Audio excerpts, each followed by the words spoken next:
अगर आपको ये कहानी पसंद आए तो प्लीज चैनल को सब्सक्राइब, वीडियो को लाइक, शेयर, कमेंट जरूर करें। एक गांव में 8 वर्ष का सूर्या नाम का एक बेहद दुर्बल बालक था। उसका परिवार का व्यवसाय लकड़ी काटना और उन्हें बाजार में बेचना था। एक दिन सूरज यमुना नदी के किनारे पर लकड़ी काट रहा था। सूरज ने देखा, एक पेड़ की सूखी टहनी यमुना नदी की ओर झुकी हुई थी। सूरज की खास बात यह थी कि वह कभी भी हरी भरी टहनी को नहीं काटता था।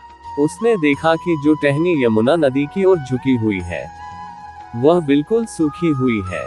उसने कुल्हाड़ी लेकर उसे काटने के बारे में सोचा।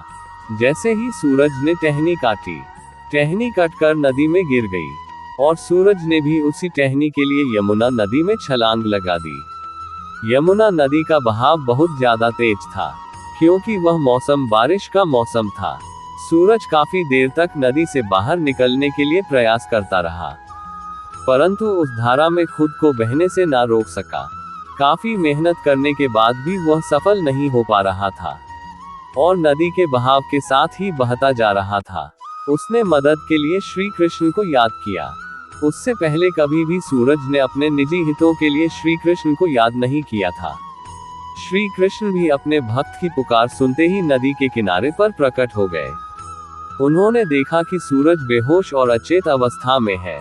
उन्होंने सूरज को नदी से निकाला और नदी के किनारे पर लिटा दिया।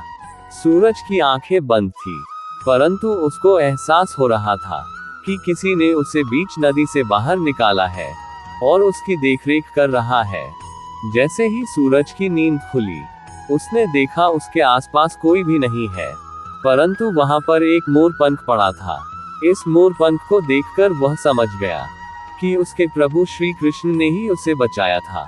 इस कहानी से यह सीख मिलती है कि बार बार भगवान से मांगना सही नहीं है।